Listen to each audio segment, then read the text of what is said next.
What's up guys? In this video lesson we're going to be talking about chunking, which is the most basic practice strategy you're going to be using.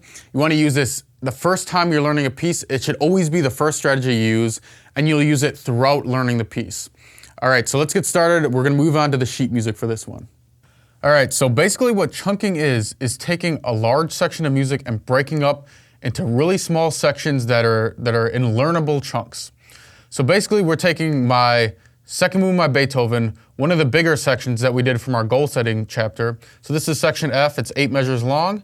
It goes from here to here. So now when we use chunking, we want to chunk this down into even smaller sections.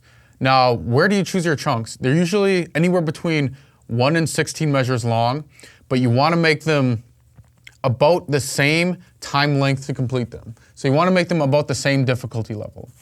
And you also want to make them logical. And by that, I mean, you want them to start and end at the start and the end of phrases if you can. So for this section, what I would do is notice, here in the right hand, there's 4 eighth notes and then 2 eighth notes and a rest. 4 eighth notes, 2 eighth notes and a rest.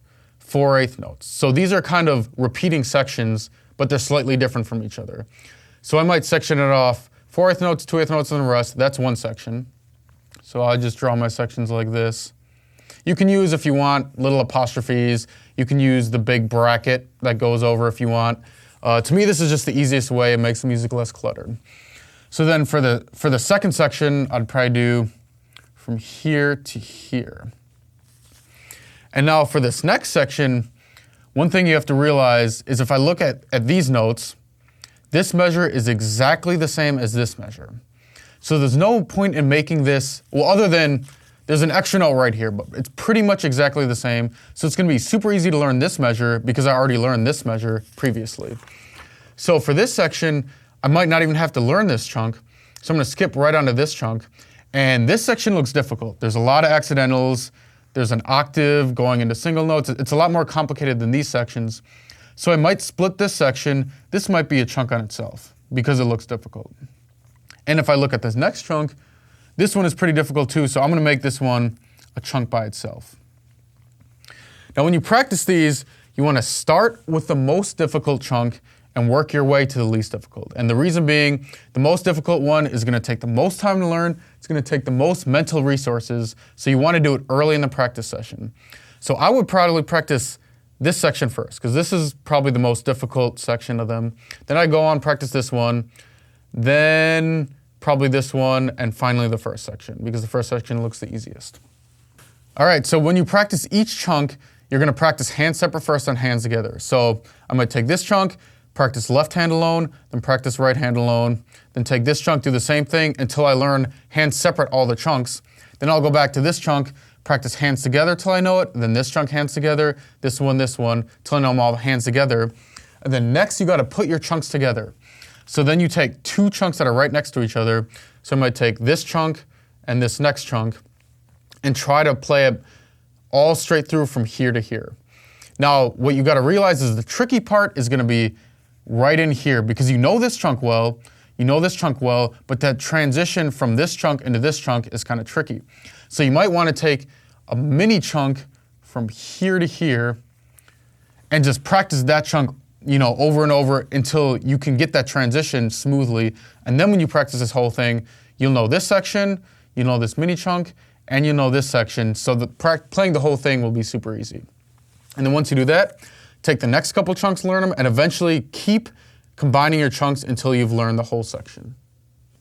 All right, now on to variations to the chunking strategy. So the first variation is called overlapping chunks. And this works on the principle that if you don't want to take the extra step to learn this little transition each time, you can make your original chunks overlap with one another. So instead of making your first chunk from here to here, you'd make it from here all the way to here. And then you make your second chunk, instead of starting here, you make it start a little back further. So from here all the way to the end. That way, when you learn this first chunk, you've learned through here. And when you learn the second chunk, you start here and you learn. So you've already learned this little transition from this chunk to this chunk, and you can skip the step of practicing this extra transition. So that's just another way to practice chunks. It might save you a step, and it might save you some time in the process. So the second variation is what I call the 2-note chunk strategy. and use this on sections that are extremely difficult or really tricky. And it's the exact same thing exact same thing as chunking, except you break it into such a small chunk that it's literally 2 notes. So an example in this passage I might use is between this note, or this chord I should say, and this chord. Because you have to jump over an octave to get from here all the way down to here. And this is a tricky chord, and you're gonna have to find the chord shape with your hands, and it has a lot of accidentals. So you literally go from this note, play it, and then shift down to this note, play it, then back up to this, play it, and literally alternate between these 2 notes until it's just rock solid and you have these 2 notes really good. And it's really good for drilling in those tough spots where there's only a couple notes that give you trouble and the rest of it is pretty good. So use the 2-note chunk on a lot more difficult parts. All right, that's all I got for you guys today. So on to the next strategy. We're gonna be talking about an awesome strategy for drilling in rock solid muscle memory.